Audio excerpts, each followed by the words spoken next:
Welcome to an episode of Battleground Chats live from the BCI World Conference, physical and virtual in London. And I am thrilled to have my fellow panelist with me, Sarah Hobday-Mitchell, who I've met online and for the first time in person today. Welcome to Battleground Chats. Yes, thank you for having me. So, what we do in Battleground Chats is we talk about the careers of risk and resilience professionals and just how did you get into the space? So where did you first touch the resilience world? So back in the day in 2004, I was a few years out of university, didn't quite know what I wanted to do in my life. I'd moved to a new state and was just applying for all sorts of jobs. I honestly don't even remember applying for the job I ended up getting. Yeah. And it was a job as a contractor supporting the Centers for Disease Control and Prevention in Atlanta. Yeah. Where they basically wanted someone young, they could mold, that wanted to learn and was willing to do all of the continuity of operations and some of the emergency response planning that some of the other folks didn't want to do.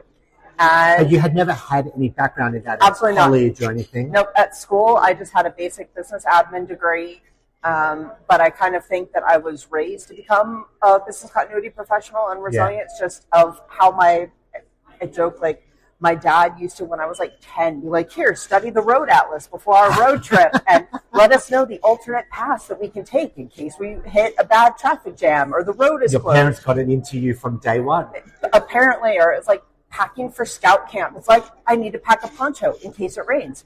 And then a roll of duct tape in case I get a hole in my poncho and it rains. So it was, I think as a kid, I was just always thinking the what if. So when I fell into this resilience role, it was like, this is perfect for me. And here I am 21 years later, a couple job changes since then. And I love this space. So you got in there in the CDC, and how did you find it? What did you take out of that then led you to your next move?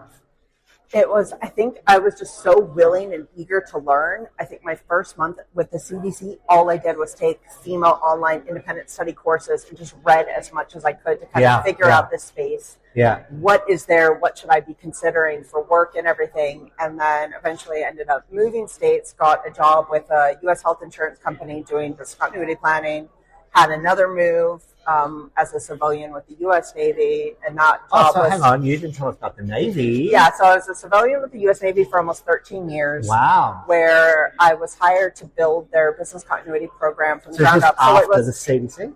Yeah, so I spent 4 years with two different contractors supporting the CDC, 1 year in the U.S. health insurance company, and then almost 13 with the Navy. And I was with the retail arm of the U.S. Navy. What does that mean, the retail arm? The retail arm. So if you go on any military base, and it's the kind of the convenience stores, the gas stations, the department stores, the uniform shop, all of the hotels. The base run. Yes. And so that's where I got more into sometimes the supply chain side of things, as well as caring for our own people, but also our customers. Yeah. And that was me building that program from the ground up, which I loved. And then I eventually met a Scottish guy, moved overseas, couldn't keep working for the U.S. Navy from another country on that one. So wound up with another firm for a few years, and then just 5 weeks ago switched jobs again to be back in charge of a business continuity program again with a large global organization. So is that building it, or you've got one to now maintain? Have one now. I get to maintain it, shape it, further grow it, and try to put my own stamp on things of what I think we need to be doing to make sure our organization is best prepared as possible and ready to respond and react and keep running no matter what. That's great. That's great. So now you've seen a lot. You've been around a lot. What's your biggest piece of advice for someone who's trying to think, should I continue in the resilience sphere, or maybe I'm in there but I'm a bit stale, or want a career change? I mean, what's your piece of advice to those people in the resilience line of fire? There's always space to just keep learning. Again, no matter how long I've been in this field. I mean, here we are at BCI World. I love coming to this conference.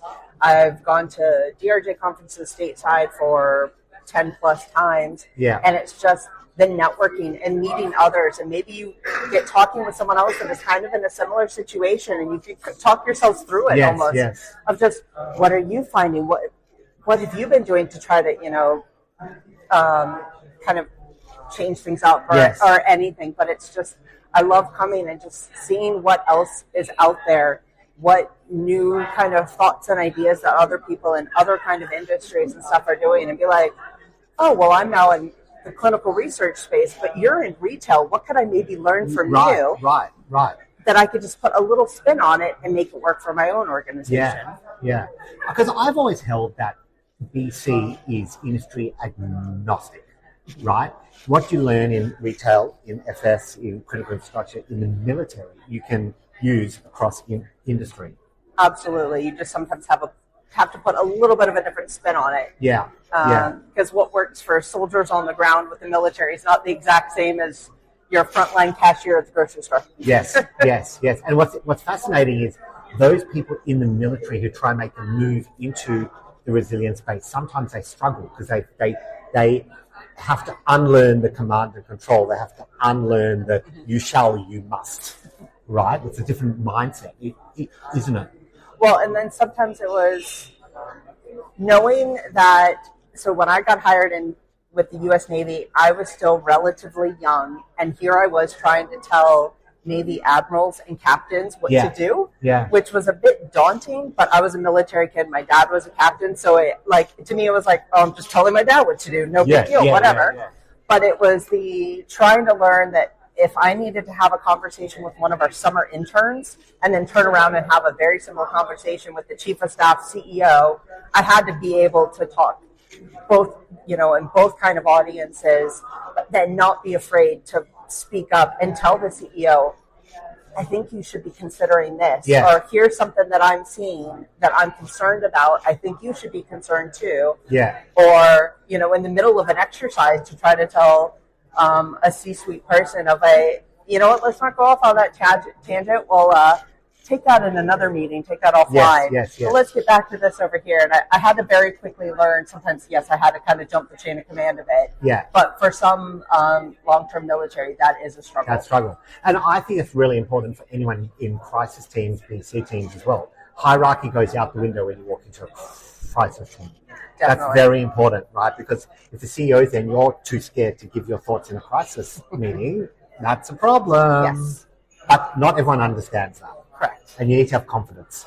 Definitely need that confidence to just speak up no matter who it is. Yeah. Okay, so now what do you think the future is for this industry?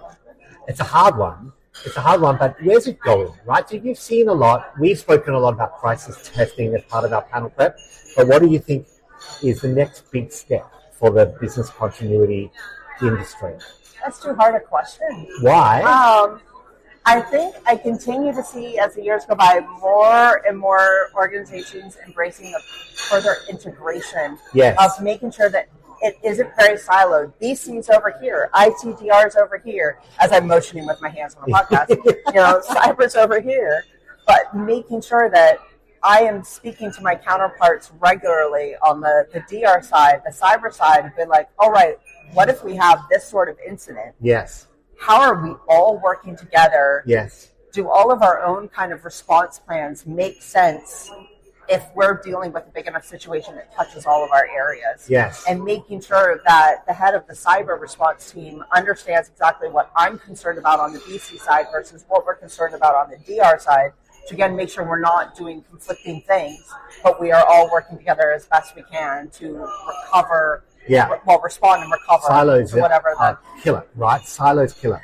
I see it all the time. You go into a company, if IT does their own thing and BC does and risk does their own thing, it's never going to work. It's not, when the proverbial hits the fan, it's a mess. Yes. So thank you for joining us on Battleground Chats. It's been wonderful to chat to you.